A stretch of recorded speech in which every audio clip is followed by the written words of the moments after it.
جبکہ جو ایسا کرتا ہے، میری عادت ہے کہ میں مطلب اپنے چھوٹے سے چھوٹا ورکر جو ہے وہ بھی جب کبھی ملتے ہیں تو اس کو بھی مطلب اس طرح سے بات کرنا اور اس طرح سے جیسے ہنسی مذاق وغیرہ بھی، کہ اس کو محسوس ہی نہ ہو کوئی بڑا کوئی ہمارا کوئی سب اظہر یا ہم سے سب تھوڑا سا سینئر ہے، تو اس سے جس قدر عزت اور احترام میں اضافہ ہوتا ہے اس کا پیمانہ اس دنیا میں نہیں ہے۔ تو لہذا اپنے سے کم جو مطلب اتھارٹی والے لوگ ہیں یا کم درجے والے یا ماتحت قسم کے جو لوگ ہیں، ان کے ساتھ عاجزی اور شفقت اور محبت سے پیش آنا، اور ان کے ساتھ کو فرینک ہو کر کچھ بات کر لینا، حدود و قیود میں رہتے ہوئے، عزت اور احترام کے دائرے میں رہتے ہوئے، تو یہ ایک بہت ہی پازیٹیو امپیکٹ جو ہے وہ کریٹ کرتا ہے ایک ریلیشن شپ میں، عزت و تکریم میں، اور محبت میں بھی، اور پھر عاجزی اور انکساری میں بھی۔ تو بہرحال یہ حدیث جو ہے ڈائریکٹلی انڈائریکٹلی ہمیں بہت سارے پہلو جو ہے وہ ہمارے سامنے لاتی ہے، یقیناً ہمیں بہت ساری چیزوں کا اس کا ادراک ہے۔ تو یہ ہمارے دین کی خوبصورتی ہے کہ ہم قرآن کی بھی یہ خوبصورتی ہے، اور احادیث میں بھی ہم یہ دیکھتے ہیں کہ ایک ہی بات، ایک ہی موضوع جو ہے اس کو بار بار اس طرح سے اس کو ریپیٹ کیا جاتا ہے، اس کو دہرایا جاتا ہے، اس کا ذکر کیا جاتا ہے۔ یہی ذکر ہے کہ اس کو بار بار دہرانا اور بار بار اس کی یاد دہانی کرانا ہے، کہ وہ جب بھی ہمارے سامنے آئے، یا جب بھی ہم پریکٹیکلی جب بھی ہمارا منظر ہمارے سامنے آئے، تو ہمیں وہ باتیں جو ہیں وہ یاد آ جائیں۔ بہرحال اگلی حدیث جو ہے، حدیث نمبر 4 اس چیپٹر کی، یہ بھی سابق رابی حضرت انس سے ہے رضی اللہ تعالیٰ عنہ،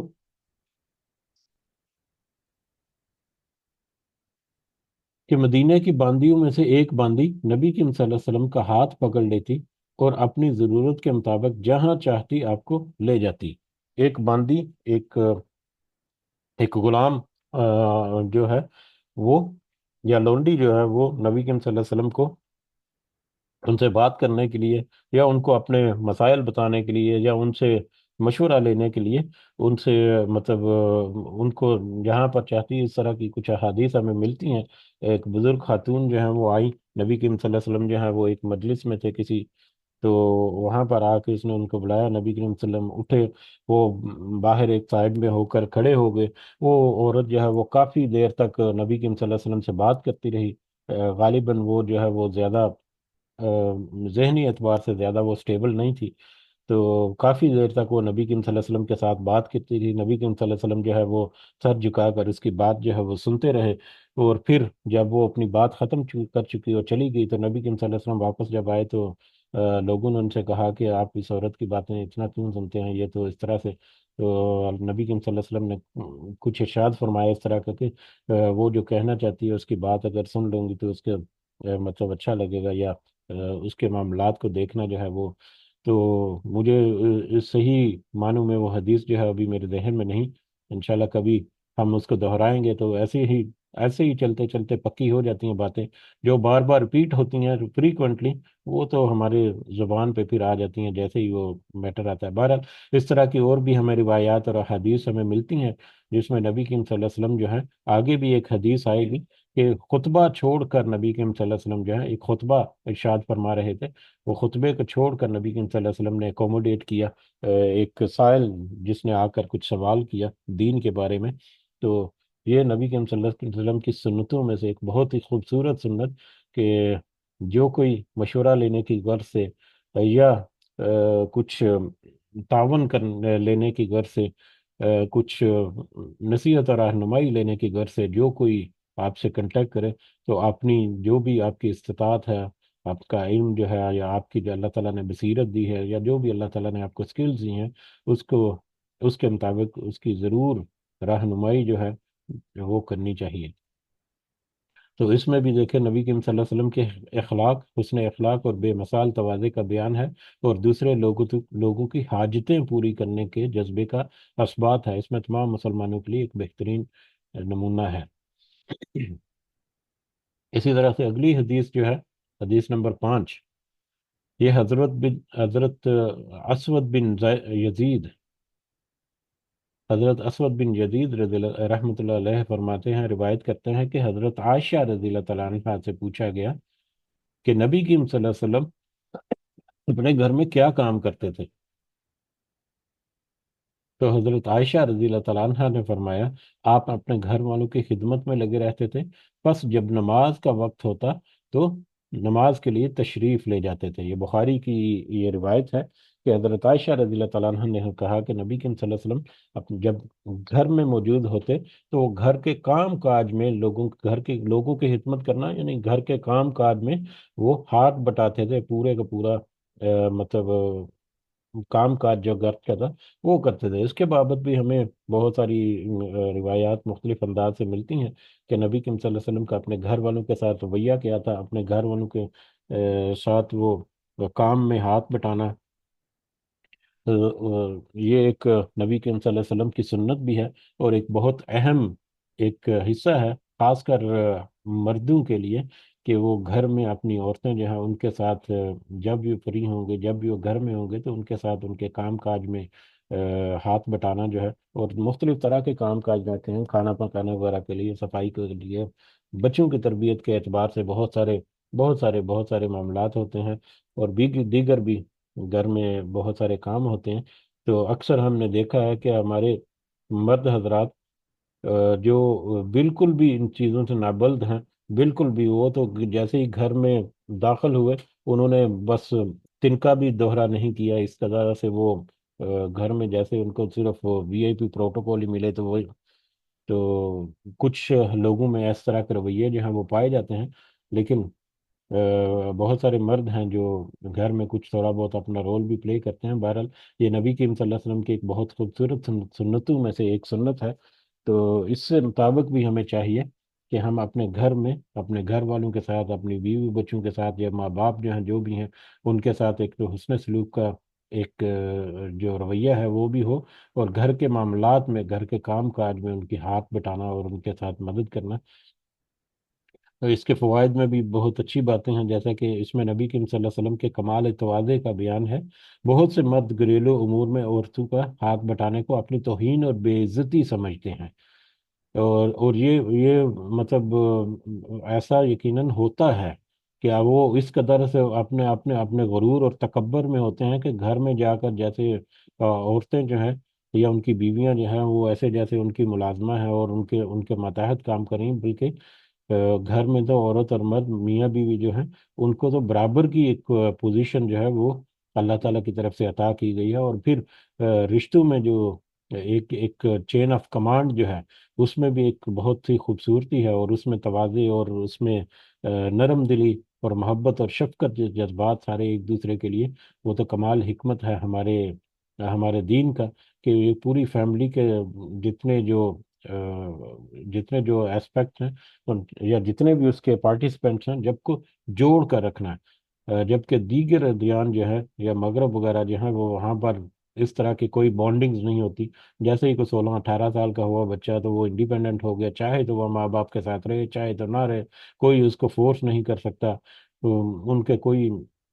گو کہ ہم ان کے اخلاق کے میٹر میں ان کی بہت ساری مثالیں دیتے ہیں، لیکن بہت ساری بے شمار مثالیں ایسی بھری پڑی ہیں جو ہماری نظروں سے کبھی گزرتی ہیں تو ہم اس کو زیادہ توجہ نہیں دیتے، کہ کیسے کیسے وہ جب انڈیپینڈنٹ ہوتے ہیں، لیگل ایج میں پہنچتے ہیں، تو اپنے ماں باپ کو چھوڑ کر اپنی مرضی سے، اور شادی بھی کی ہے کہ نہیں کی، ایسے ہی زندگی گزار رہے ہیں کسی کے ساتھ میں، اور پوری زندگی میں ان کے اس قدر بے چینیاں ہیں اور اس قدر بے ترتیبیاں ہیں اور اس قدر مس کمیونیکیشن ہے کہ ہم اس کا اندازہ بھی نہیں کر سکتے۔ جو لوگ وہاں پر رہتے ہیں اور وہاں کے معاشرے کو جانتے ہیں ان کو ان چیزوں کی صحیح سمجھ جو ہے وہ ہو سکتی ہے۔ بہرحال ہمارا دین جو ہے وہ بہت خوبصورت انداز میں پورا ایک فیملی سٹرکچر جو ہے اس کو مضبوط کرنے کے لیے بہت ساری ہماری ہدایات جو ہے وہ ہمیں دیتا ہے۔ یہ اسوہ نبوی صلی اللہ علیہ وسلم کے خلاف ہے کہ اپنی گھر کی عورتوں کو اس طرح سے ان کے اوپر حکم چلانا تکبر اور غرور سے۔ گھر میں عورت کے ساتھ تعاون کرنا بھی نبی کریم صلی اللہ علیہ وسلم کا اسوہ حسنہ ہے، جس میں انسان کو سبکی محسوس نہیں کرنی چاہیے، انسان کو کوئی تنگی اس میں یا انسان کو اس میں کوئی کمتری محسوس نہیں کرنی چاہیے کہ گھر کے کام میں وہ کام کوئی ہاتھ بٹانے کا۔ اسی طرح گھریلو معاملات میں اتنی زیادہ مصروفیت بھی صحیح نہیں کہ نماز کا بھی ہوش نہ رہے، بلکہ نماز کا وقت ہوتے ہی ساری مصروفیات ترک کر کے نماز کی ادائیگی کا اہتمام کیا جائے۔ اسی حدیث میں جو دوسرا پوائنٹ تھا کہ جیسے ہی نماز کا وقت ہوتا تو وہ نماز کے لیے تشریف لے جاتے، یعنی نماز کو اولیت دینی جو ہے وہ بہت ضروری ہے، کیونکہ جب نماز کا وقت آ جائے تو اس طرح کے کام کاج چھوڑ کر اس کو پہلے ادا کیا جائے، اس کا پہلے اہتمام کیا جائے، کیونکہ نماز کے بارے میں تو بہت ہی اہم سوال جو اب جو ہے ہمارا جو کوشچن پیپر جو اللہ تعالیٰ نے آؤٹ کر دیا ہوا ہے، جو آخرت میں قیامت کے دن جو سوال جو اب ہونے والے ہیں ان میں یہ ایک لازم حصہ جو ہے وہ نماز کا ہے، جس میں کسی کے لیے بھی کوئی چھوٹ نہیں ہے، یہ کمپلسری کوشچن میں سے ایک کوشچن ہے نماز کا۔ اسی طرح سے اگلی حدیث جو ہے ابو رفاعہ تمیم بن اسید رضی اللہ تعالیٰ عنہ سے روایت ہے کہ میں رسول اللہ صلی اللہ علیہ وسلم کی خدمت میں حاضر ہوا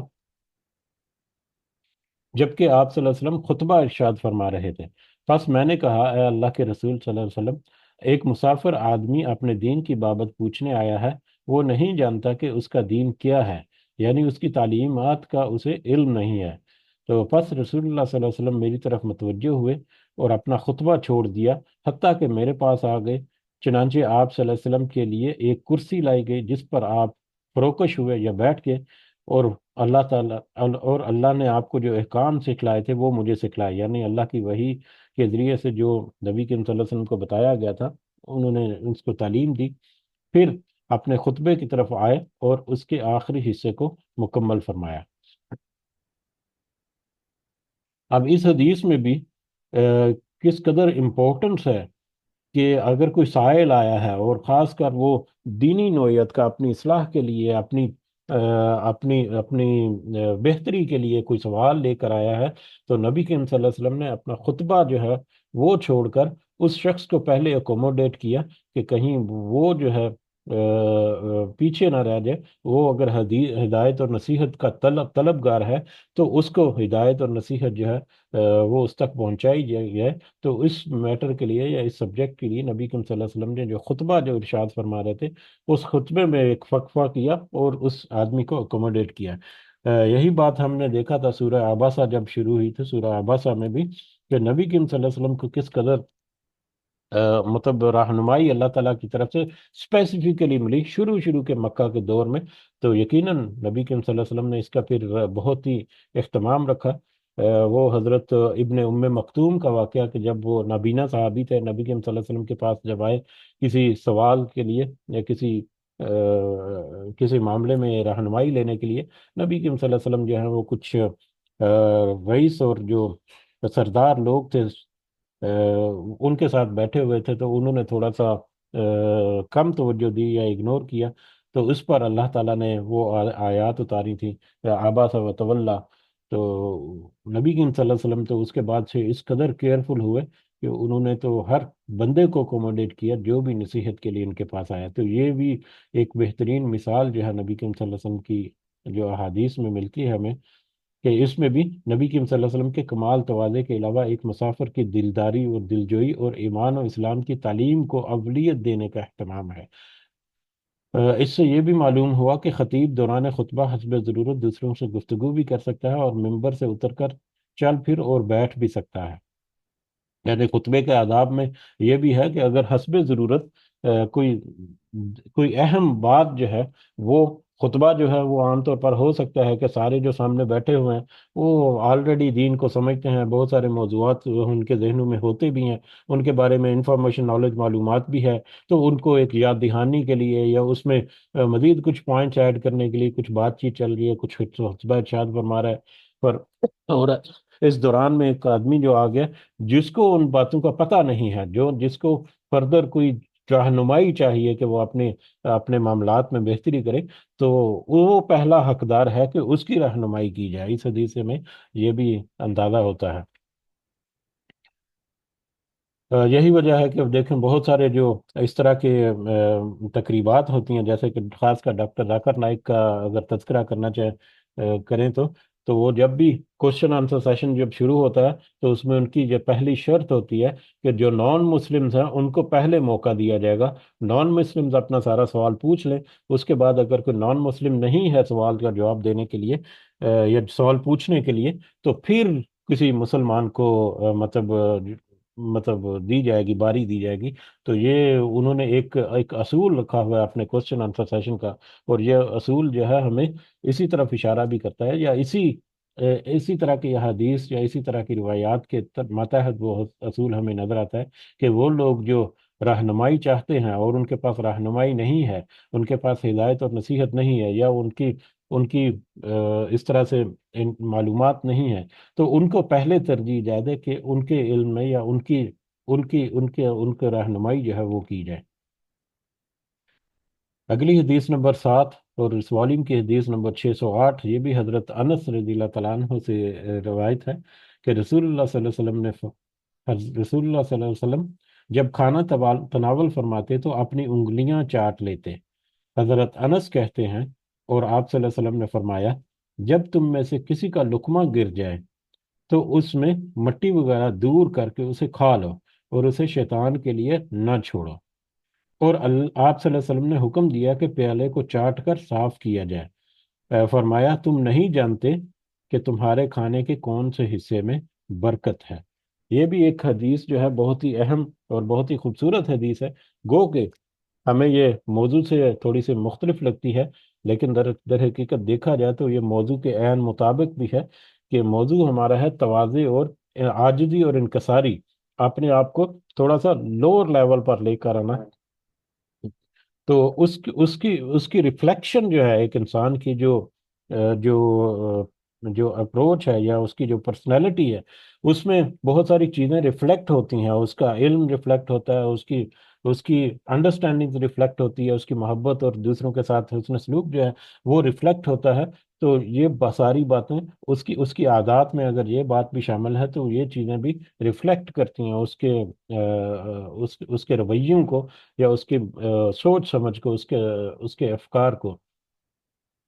تو اس حدیث کے مطابق کہ ایک تو یہ ہے کہ اگر لقمہ جو ہے وہ گر جائے، اگر کھانے کی کوئی چیز جو ہے، اگر تو خشک چیز ہے کوئی، تو وہ اس میں تو بالکل بھی وہ بالکل اس کے اوپر مطلب ہلکا سا اس کو جھاڑیں تو اس میں مٹی وغیرہ جو وہ ختم ہو جاتی ہے۔ لیکن اگر کوئی تھوڑی سی مطلب تر چیز ہے، جیسے کہ سالن کا نوالا وغیرہ یا بوٹی وغیرہ، تو اس کو بھی صاف کیا جا سکتا ہے، ہاتھ سے صاف کریں یا مطلب پانی سے اس کو صاف کر کے تو اس کو یوز کر لینا، لیکن اس کو اسی طرح سے چھوڑ دینا، اس کی قطعاً ہمیں اجازت نہیں ہے۔ لیکن افسوس کے ساتھ ہم دیکھتے ہیں کہ ہمارے بہت سارے معاملات میں شادی کی بیاہ کی ہم اکثر جو ہے وہ مثال دیتے ہیں، یا اس طرح کی تقریبات کی، اس میں تو ہمارے سامنے نظر آتا ہے، لیکن کچھ ہم نے دیکھا کہ اپنے گھروں میں بھی اس طرح کے بہت سارے معاملات جو ہیں وہ ہوتے ہیں۔ تو گھروں میں تو بالکل آسان ہے کہ اگر کوئی سالن جو ہے یا کوئی چیز جو ہے وہ استعمال نہیں ہوئی، یا مطلب مزید نہیں ہے، تو اس برتن کو اچھی طرح سے صاف کر دیا جائے اور اس کو سنبھال کے رکھا جائے، نیکسٹ ٹائم کے لیے اس کو استعمال کیا جا سکتا ہے۔ گھروں میں تو یہ بالکل آسان سی بات ہے، لیکن گھروں میں بھی بعض دفعہ اس کا خاص کر اہتمام جو ہے وہ نہیں کیا جاتا۔ لیکن نبی کریم صلی اللہ علیہ وسلم نے یہاں پر بہت واضح طور پر بتا دیا کہ ایک تو کوئی چیز جو ہے اس کو ضائع نہ ہو، رزق کا کوئی ٹکڑا جو ہے وہ ضائع نہ ہو، اور دوسرا کھانے کے کس حصے میں برکت ہے کوئی نہیں جانتا۔ تو کھانا جو ہے جتنا بھی میسر ہے انسان کو، اس کو اچھی طرح سے کنزیوم کر کے اس کا پیالہ یا اس کا جو پلیٹ وغیرہ ہے اس کو بھی اچھی طرح سے انگلیوں کے ذریعے سے اس کو صاف کر کے چاٹ لینا جو ہے، یہ نبی کریم صلی اللہ علیہ وسلم کی سنت بھی ہے۔ اور برکت کون کے حصے میں ہے، وہ برکت بھی انسان کو جو ہے وہ ضرور میسر ہوتی ہے۔ اس کے جو فوائد ہیں اس میں بڑی ٹو دی پوائنٹس باتیں لکھی گئی ہیں، جس میں اس میں ایک تواضع اور سادگی اور اللہ تعالیٰ کی نعمتوں کی قدر دانی کرنے کا بیان ہے۔ گرے ہوئے لقمے کو اٹھا کر نہ کھانا اور برتن کو صاف نہ کرنا متکبرین یعنی تکبر کرنے والے اور مترفین کا شیوا ہے، اور اللہ تعالیٰ کی نعمت کی ناقدری بھی ہے۔ گرے ہوئے لقمے کو صاف کر کے کھا لینا اور برتن کو چاٹ کر صاف کرنا تواضع کے علاوہ نعمت کی قدردانی بھی ہے، جس سے اللہ تعالیٰ خوش ہوتا ہے۔ علاوہ ازیں اس کا ایک دوسرا فائدہ یہ بھی ہے کہ انسان کو پتہ نہیں کہ برکت کھانے کے کون سے حصے میں ہے۔ جب وہ برتن بھی چاٹ کر صاف کرے، حتیٰ کہ انگلیاں بھی چاٹ لے، تو اور گرے ہوئے لقمے کو بھی اٹھا اور صاف کر کے کھا لے، تو کھانے کا کوئی حصہ بھی ضائع نہیں ہوگا، اور جس حصے میں برکت ہوگی وہ اس کے حصے میں ضرور آئے گی، اس سے محرومی نہیں ہوگی۔ برکت کے بارے میں ہم نے ایک دو دفعہ ڈسکس کیا ہے کہ برکت اضافے سے الگ ایک چیز ہے، اور اضافے سے زیادہ اہم چیز ہمارے لیے برکت ہے۔ کئی دفعہ تو بہت ساری چیز جو ہے ہمارے پاس موجود ہوتی ہے، لیکن اس کا اطمینان جو ہے وہ نہیں ہوتا، اور کئی دفعہ بہت تھوڑی سی چیز کے ساتھ اطمینان قلب جو ہے وہ حاصل ہو جاتا ہے۔ تو برکت در حقیقت ایک اطمینان جو ہے، ایک تسلی جو ہے انسان کو ملتی ہے، وہ بھی ہے۔ اور پھر برکت میں بہت ساری ایسی چیزیں جیسے کہ شفا یابی والا معاملہ بھی ہے کہ کچھ اللہ تعالیٰ کی طرف سے اس میں برکت ایسی ہے کہ اس کا ذہن جو ہے وہ مطلب اس کا جسم یا اس کا ذہن جو ہے وہ ریفریش ہو گیا، بڑا پرسکون ہو گیا، بیماریوں سے دور ہو گیا، یا اس طرح کے دیگر بہت سارے معاملات جو ہیں۔ تو برکت کی بہت ساری برانچز جو ہیں وہ ہمیں ملتی ہیں، برکت کی بہت ساری قسمیں ہمیں ملتی ہیں، جو ان میں سے بہت ساری قسمیں جو ہیں وہ مل سکتی ہیں ان ان دو تین چیزوں سے جو یہاں پر مینشن کی گئی ہیں، کہ ایک تو کھانا جو ہے اس کو کسی طور پر بھی ضائع نہیں کرنا، اور دوسرا جو پیالہ وغیرہ ہے اس کو اچھی طرح سے چاٹ لیا جانا۔ اسی سے یہ سبق ملتا ہے کہ اللہ کی کسی نعمت کو بھی چاہے وہ مقدار کے لحاظ سے کتنی بھی تھوڑی ہو، ضائع نہیں کرنا چاہیے۔ جیسے آج کل بدقسمتی سے دعوتوں اور شادی بیاہ کی تقریبات میں نہایت بے دردی سے کھانوں کا ضیاع کیا جاتا ہے، بالخصوص جب کہ ہزاروں لاکھوں انسان ایسے ہیں جن کو پیٹ بھر کر کھانا نصیب نہیں ہوتا، اور بہت سے علاقے ایسے ہیں جہاں فاقہ زدگی عام ہے۔ حدان اللہ اللہ، کہ مطلب آج کل بہت سارے علاقے یا بہت سارے لوگ ایسے ہیں جن کو ایک وقت کا کھانا بھی میسر نہیں ہوتا، وہ خالی پیٹ رات کو سوتے ہیں۔ اللہ تعالیٰ ان سب کے لیے آسانی کرے، اور ہمیں بھی توفیق دے کہ ہم جہاں تک ہمارے لیے ممکن ہو ہم ان تک پہنچیں اور ان کی خدمت کریں، یا ان کے لیے کچھ کر سکیں۔ لیکن ایسی صورت میں ایسا رویہ رکھنا، یہ انتہائی ایک بالکل ہی بڑے تکبر اور بڑے غرور اور بڑے سخت اللہ تعالیٰ کے عذاب کا باعث بھی ہو سکتا ہے، کہ ایک طرف تو وہ انسان ہے جن کو رات کو کھانا نصیب نہیں ہوتا، اور دوسری طرف وہ انسان ہے جن کو اللہ تعالیٰ نے کھلے دسترخوان ان کے ٹیبلز کے اوپر سجائے گئے، لیکن انہوں نے آدھا کھایا، آدھا چھوڑ دیا، باقی جو ہے وہ سب ویسٹ کر دیا، کچرے کے ڈبے میں ڈال دیا۔ تو یہ ساری چیزیں جو ہیں جو بہت احتیاط کرنے والی چیزیں ہیں۔ اللہ تعالیٰ ہمیں اس کی توفیق دے کہ ہم اس کو صحیح سمجھ کر اس کے اوپر عمل بھی کریں۔ اسی طرح اگلی حدیث جو ہے حضرت ابو ہریرہ رضی اللہ تعالیٰ عنہ سے روایت ہے، یہ حدیث بھی کہ نبی کریم صلی اللہ علیہ وسلم نے فرمایا، اللہ نے جس نبی کو بھی بھیجا اس نے بکریاں ضرور چلائیں۔ صحابہ کرام رضی اللہ تعالیٰ عنہم نے عرض کیا،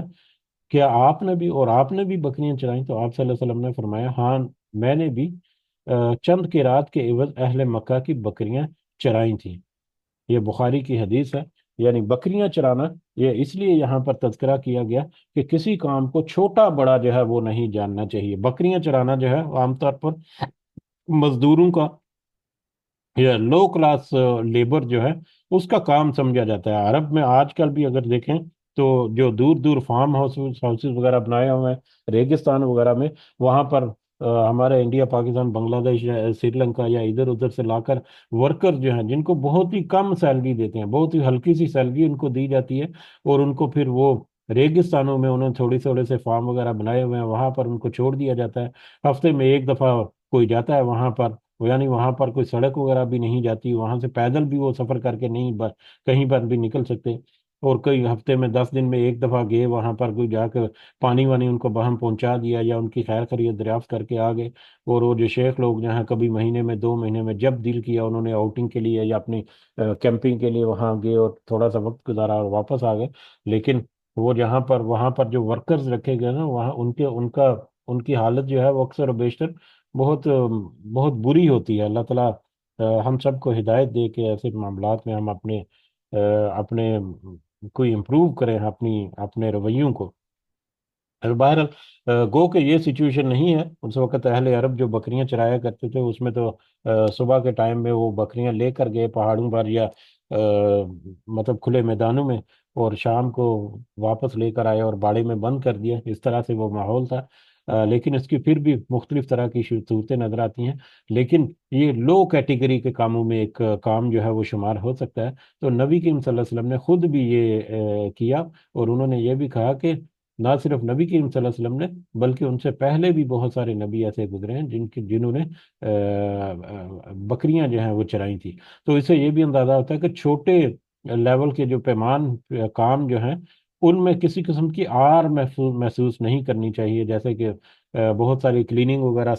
کے کام ہیں،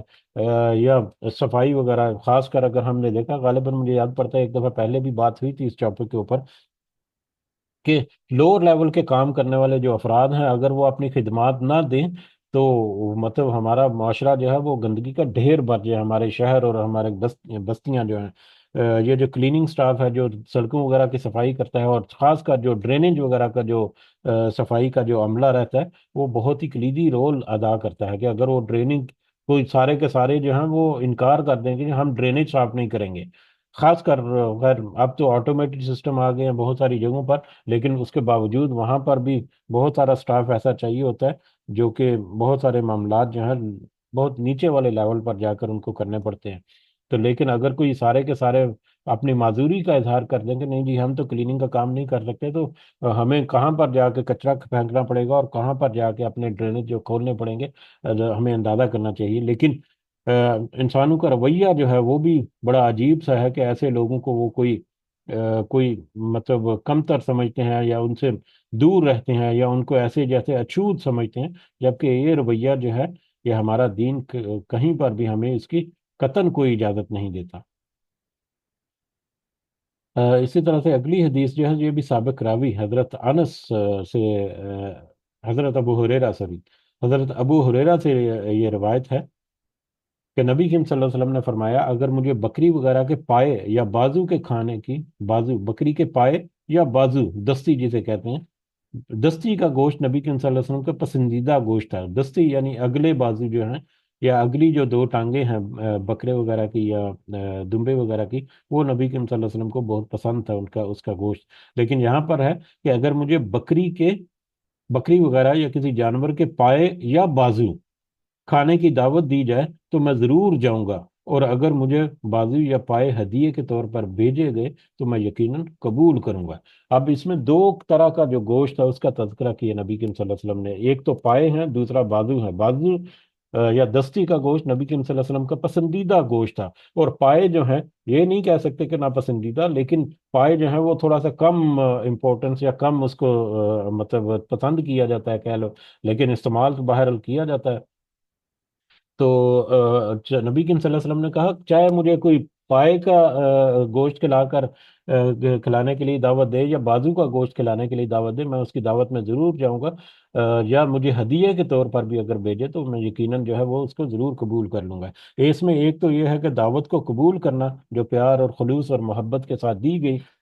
دعوتوں کا اہتمام کرنا اور ایک دوسرے کے ساتھ میل جول جو ہے بڑھانا، یہ ہمارے دین کی خوبصورتیوں میں سے ایک بڑی خوبصورتی ہے۔ اور جیسا کہ کچھ ہی عرصہ پہلے ذکر کیا تھا کہ جب بھی کوئی ایسی مجلس اور محفل جب بھی جمے تو اس میں کوئی دین کی بات جو ہے اس کو ضرور اس کا حصہ جو ہے وہ بنانا چاہیے، تاکہ ہم ٹو ان ون جو ہے وہ کر سکیں۔ بہرحال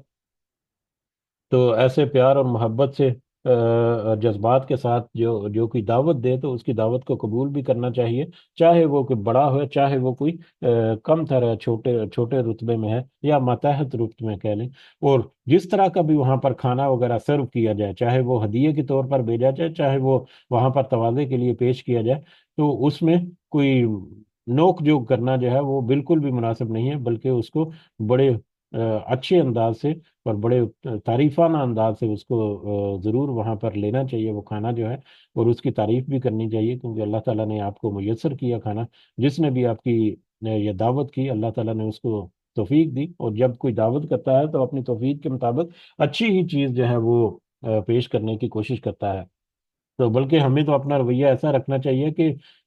ہمیں اگر کوئی اپنی دعوت کے اوپر بلائے تو وہ اس کے اوپر مشقت بھی نہ پڑے، کہ مطلب جو ہے بس وہی سادہ سا۔ کئی دفعہ ایسا ہوتا ہے کہ بہت سارے غریب لوگ ہوتے ہیں، ان کے گھر میں کوئی دعوت کے لیے تو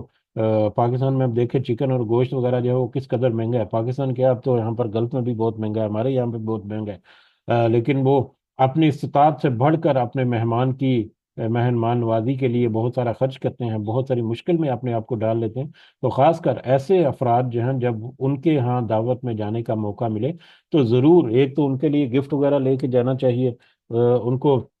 ڈھکے چھپے طریقے سے کمپنسیٹ وغیرہ بھی کرنا چاہیے، اور دوسرا ان کو انسسٹ کرنا چاہیے کہ ہمیں زیادہ توقع نہیں ہے یا زیادہ اس طرح سے اہتمام نہ کریں، بس سادہ سا کھانا رکھیں، اور اس طرح سے تاکہ تھوڑا سا ان کا بھی مینج کرنا جو ہے وہ آسان ہو جائے۔ تو یہ بھی ایک بہترین طریقہ اور سنت جو ہے نبی کریم صلی اللہ علیہ وسلم کی ہے کہ کم یا زیادہ یا مطلب پسند ناپسند کو چھوڑ کر کسی نے محبت کے ساتھ جو بھی پیش کیا اس کو ضرور قبول کرنا چاہیے، اور اس میں کوئی کجی یا کوئی اس طرح کی جو چیزیں جو ہیں وہ نہیں نکالنی چاہیے۔ اور اسی طرح سے اگلی حدیث جو ہے یہ آخری حدیث ہے اس چیپٹر کی، یہ حضرت انس رضی اللہ تعالیٰ عنہ سے روایت ہے، رسول اللہ صلی اللہ علیہ وسلم نے عزبہ عجبہ نامی ایک اونٹنی تھی نبی کریم صلی اللہ علیہ وسلم کی، جس سے کوئی اونٹ آگے نہیں بڑھ پاتا تھا، یعنی وہ اونٹ جو ہے وہ اونٹنی جو ہے وہ تیز چلتی تھی اور کوئی اس سے آگے نہیں بڑھتا تھا۔ اس کی دو وجوہات ہو سکتی ہیں، میں بہت زیادہ تفصیل اس میں نہیں دے سکتا رات کو۔ ایک تو یہ ہو سکتا ہے کہ صحابہ کرام جو ہیں وہ نبی کریم صلی اللہ علیہ وسلم کی جو مقام اور مرتبہ ہے اس کو پیش نظر رکھتے ہوئے بھی ان سے آگے نہیں بڑھتے تھے، اور دوسری وجہ یہ بھی ہو سکتی ہے کہ وہ اونٹنی جو ہے وہ اس قدر چاق و چوبند اور چست تھی کہ وہ کسی کو اپنے قریب نہیں آنے دیتی تھی، وہ مطلب آگے آگے چلتی تھی اور بڑا ایکٹیو ہو کر چلتی تھی۔ بہرحال کوئی بھی سچویشن ہو سکتی ہے۔ پس ایک دیہاتی اپنے اونٹ پر سوار ہو کر آیا اور آپ اس سے آگے نکل گیا۔ یہ بات مسلمانوں کو نہایت گراں گزری، یہاں تک کہ آپ صلی اللہ علیہ وسلم نے بھی اس بات کو پہچان لیا کہ ہمارے ان کے صحابہ کرام جو ہے ان کو یہ بات ناگوار گزری ہے کہ مطلب کس طرح کسی نے ہمت کر لی کہ نبی کریم صلی اللہ علیہ وسلم کو اونٹ کے ان سے آگے اپنا اونٹ جو ہے وہ بڑھا دیا یا ان سے آگے پیش قدمی کرنی شروع کر دی۔ تو اس پر نبی کریم صلی اللہ علیہ وسلم نے فرمایا، اللہ پر حق ہے کہ دنیا میں جو چیز بھی بلند ہو وہ اسے پست کر دے، دنیا میں جو چیز بھی بلند ہو وہ اسے پست کر دے۔ اس میں دو پہلو جو ہے وہ ہمیں نظر آتے ہیں اس حدیث میں۔ ایک پہلو تو یہ ہے کہ یہاں پر جو اخلاقی طور پر نبی کریم صلی اللہ علیہ وسلم نے کیا کہ اگر اس نے اپنے اونٹ کو آگے کر بھی لیا تو کیا یہ دنیا میں دکھاوا ہے یا دنیا کی یہ ایک چیز ہے یا دنیا کا ایک ایک کمپٹیشن کہہ لیں یا دنیا کا ایک معاملہ ہے، اس میں تو اونچ نیچ کرنے سے کچھ خاص فرق نہیں پڑتا۔ تو اسی طرح پھر اور پھر انہوں نے جب دیکھا کہ صحابہ کرام میں اس طرح سے بے چینی ہے کہ یہ شخص کیسے آگے نکل گیا، تو نبی کریم صلی اللہ علیہ وسلم نے اپنی جو عاجزی ہے یا انکساری ہے اس کا اظہار کرتے ہوئے یا اس کے ماتحت انہوں نے صحابہ کرام کو تھوڑا سا کول ڈاؤن کیا کہ یہ تو دنیا داری کی چیزیں ہیں، دنیا میں تو اوپر نیچ ہوتی رہتی ہے، تو اس میں اس طرح سے کوئی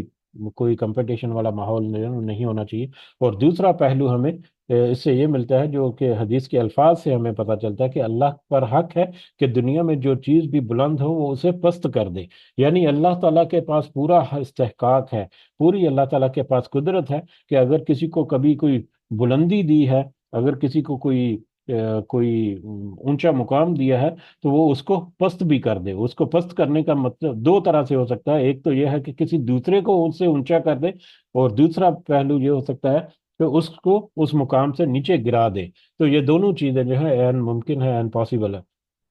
تو نبی کریم صلی اللہ علیہ وسلم نے اپنے صحابہ کی رہنمائی کے لیے وہاں پر بڑی خوبصورتی سے وہ سچویشن کو ٹیکل کیا، صحابہ کا غصہ بھی یا ان میں جو بے چینی تھی اس کو بھی بھانپ لیا انہوں نے، اور اس کے مطابق انہوں نے کہا کہ یہ ایسا کرنے سے کچھ نہیں ہوتا، مطلب یہ تو عاجزی اور وضع جو ہے اس کی طرح اس کا ایک نمونہ ہے، اور دوسرا یہ اللہ تعالیٰ کا حق ہے کہ وہ جس کو چاہے آگے کر دے، جس کو چاہے وہ پیچھے کر دے۔ اس کے فوائد میں اس میں بھی اللہ کے ایک اصول کا بیان ہے کہ دنیا میں کسی چیز کو بھی ہمیشہ کے لیے سر بلند نہیں رکھا، بالآخر ہر بلندی کے حصے میں پستی آتی ہے، افراد اور قوموں سے لے کر بے شعور جانوروں تک میں یہ اصول کار فرما ہے، اور اس میں اللہ کی بہت سی حکمتیں مضمر ہیں۔ ایک تو فنا و زوال ہر چیز کا مقدر ہے، یعنی ہر چیز جو اس دنیا میں آئی ہے اس کو فنا اور زوال بھی اس کے ساتھ لگا ہوا ہے، اور دوسرے بلندی اور سرفرازی سے کوئی خود سر اور سرکش نہ ہو جائے، یعنی کوئی یہ نہ سمجھے کہ اس کو اگر اللہ تعالیٰ نے کوئی اچھا اور بلند مقام عطا فرمایا ہے تو وہ اپنی سرکشی میں آ جائے، تکبر اور غرور میں آ جائے، بلکہ وہ اللہ تعالیٰ کی طرف سے عطا کیا گیا وہ مقام ہے۔ اللہ تعالیٰ جب چاہے کسی کو اس سے اوپر کر دے یا اس کو اس مقام سے نیچے گرا دے، یہ اللہ تعالیٰ کا پورا استحقاق ہے، اللہ تعالیٰ کی پوری اس کے اوپر قدرت رکھتا ہے۔ تو لہٰذا بلکہ جیسے جیسے ایک مطلب اوپر جاتا ہے انسان اپنے رتبے اور اپنے عہدے کے حساب سے، ویسے ویسے اس کو اور زیادہ عاجز اور انکسار ہو جانا چاہیے، ویسے ویسے اس کو ان چیزوں کا اور زیادہ سمجھ ہونی چاہیے، تو اس کو اور زیادہ وہ عاجزی اور انکساری کرے، اسی سے اللہ تعالیٰ اور اضافہ کرے گا اس کے رتبوں میں، دنیا میں بھی اور یقیناً آخرت میں بھی۔ لیکن جو گھمنڈ اور غرور اور تکبر میں آ جاتا ہے، تو اس کو یہ دھیان رکھنا چاہیے کہ اس کا یہ مقام اور مرتبہ جو ہے ہو سکتا ہے اس کے نیچے والے جو لوگ ہیں ان کی وجہ سے ہو، اور نیچے والے لوگ اگر وہاں سے اگر کھسک جائیں یا ہٹ جائیں تو وہ دھڑام سے نیچے بھی آ کر گر سکتا ہے۔ تو لہذا جو جتنا مقام میں اونچا ہو اور اس کو اتنا ہی اپنے رویے جو ہے اس کو پست رکھنا چاہیے، اپنا جو عاجزی اور انکساری جو ہے اس میں اتنی ہی زیادہ ریفلیکشن ہونی چاہیے۔ حکمران جو ہے جو مطلب ہم دیکھتے ہیں آج کل کا پولیٹیکل جو سسٹم ہے پوری دنیا میں جو ہے، اس میں بھی جس کو جمہوریت کہتے ہیں سو کالڈ، اس میں بھی عوام کے ووٹوں سے منتخب نمائندے جو ہیں وہ اسمبلی وغیرہ میں جاتے ہیں اور پارلیمنٹ میں جاتے ہیں، لیکن وہاں پر جا کر کس طرح سے عوام کی تذلیل کی جاتی ہے، اور وہی نمائندے جب 2-4 سال کے بعد دوبارہ سے الیکشن ہوتے ہیں تو وہی سر جھکائے ہوئے واپس اسی عوام کے پاس آتے ہیں، اور عوام جب عوام ان کو عہدہ دیتی ہے تو وہ بھول جاتے ہیں کہ در حقیقت ہم اپنی عوام کے سروں کے اوپر کھڑے ہیں، کہ اگر ہماری عوام جو ہے وہ اپنے کندھے نیچے سے ہٹا لے تو وہ کس طرح سے دھڑم سے گر جائیں گے۔ لیکن اللہ تعالیٰ نے ان کو جب طاقت دی تو وہ غرور کے نشے میں اس طرح آئے کہ انہوں نے عوام کو ایسے کیڑے مکوڑے سمجھ کر کچلنا شروع کر دیا۔ یہ بہت ساری چیزیں جو ہیں یہ ہمیں ان احادیث سے ہمیں ریفلیکشن جو ہے اس کا ملتا ہے۔ بہر اس کے اس لیے اسے پست کر کے متنبع کیا جاتا ہے کہ ایک ذات ایسی بھی ہے جو سب سے بلند ہے، وہ ہر بلند کو پست کرنے کی طاقت سے بہرور ہے۔ یعنی یہ اللہ تعالیٰ کے پاس قدرت ہے کہ وہ جب چاہے کسی بلندی کو، کسی بلند مقام پر فائز شخص کو پستی سے دو چار کر دے۔ اور اسی طرح سے دوسرا جو اس میں پوائنٹ ہے کہ صحابہ کرام رضی اللہ تعالیٰ عنہم جو ہیں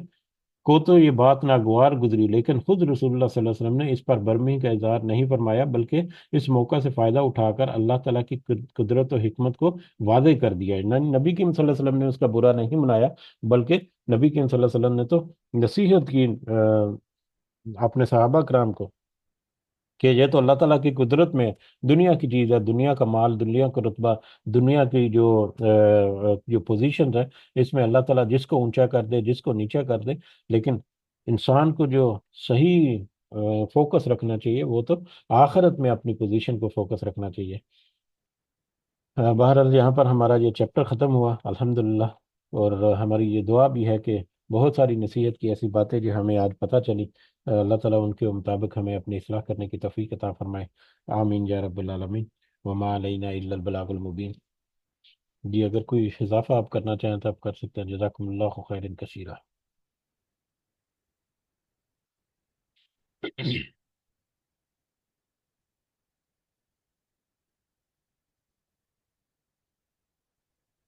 ہاں جی ٹھیک ہے، اجازت چاہتے ہیں پھر سب کو دعاؤں ضرور یاد رکھیں، اللہ تعالیٰ سب کا حامی و ناصر ہو، ہمارے معاملات میں اللہ تعالیٰ اپنے خاص رحمت اور خاص مدد اور رہنمائی کرے، ہمارے جابز اور کاروبار اور دیگر معاملات میں اللہ تعالیٰ ہماری خاص مدد فرمائے۔ کچھ عرصہ پہلے میں نے جیسے ذکر کیا تھا کہ میرا جو مین سپانسر ہے، کفیل جو ہے، جو آنر ہے ہمارا، وہ مطلب وفات پا گئے، ان اللہ و انا الیہ راجعون۔ تو وہ بذات خود بڑا نیک آدمی تھا، اللہ تعالیٰ اس کے درجات بلند کرے۔ 8 سال 9 سال تک تقریباً وہ مسلسل ہاسپٹل میں رہا، بیماری کے ساتھ ہی لڑتا رہا، اور بیماری کے ساتھ ہی لڑتا لڑتا وہ اس دنیا سے رخصت ہو گیا۔ تو اس کے لیے بھی خاص دعائیں جو ہیں وہ میں نے کی تھیں۔ تو دوسرا اس کی جانے کی وجہ سے کچھ کمپنی کے معاملات جو ہیں ان میں بھی بڑی اونچ نیچ آ رہی ہے، اور میرے لیے بھی ضرور دعا کریں کہ اللہ تعالیٰ میرے معاملات جو ہیں ان کو بھی اللہ تعالیٰ ضرور درست رکھے۔ آپ سے دعاؤں کی ضرور درخواست ہے۔ اللہ تعالیٰ ہم سب کے لیے آسانیاں پیدا فرمائے اور ہم سب کے معاملات اللہ تعالیٰ آسان فرمائے. ہماری جتنی پریشانیاں مشکلات ہیں ہمارے دینی معاملات میں، ہمارے فیملی کے میٹر میں، ہمارے معاشی معاملات میں، اللہ تعالیٰ سب کے لیے آسان کرے. ہمارے والدین جو اس دنیا میں حیات ہے اللہ تعالیٰ انہیں صحت سے بھرپور زندگی عطا فرمائے. اور جو اس دنیا سے گزر گئے ہمارے والدین اور بزرگ اور سارے مومنین اور مومنات، اللہ تعالیٰ سب کو جنت الفردوس میں اعلیٰ مقام عطا فرمائے. رب ارحمہما کما ربیانی صغیرا، رب ارحمہما کما ربیانی صغیرا، رب ارحمہما کما ربیانی صغیرا. ربنا آتنا في الدنيا حسنة وفي الآخرة حسنة وقنا عذاب النار. ربنا ظلمنا أنفسنا وإن لم تغفر لنا وترحمنا لنكونن من الخاسرين. ربنا تقبل منا إنك أنت السميع العليم وتب علينا إنك أنت التواب الرحيم. سبحان ربك رب العزة عما يصفون وسلام على المرسلين والحمد لله رب العالمين. سبحانك اللهم وبحمدك أشهد أن لا إله إلا أنت أستغفرك وأتوب إليك. جزاكم الله خيرا كثيرا. السلام علیکم ورحمۃ اللہ وبرکاتہ.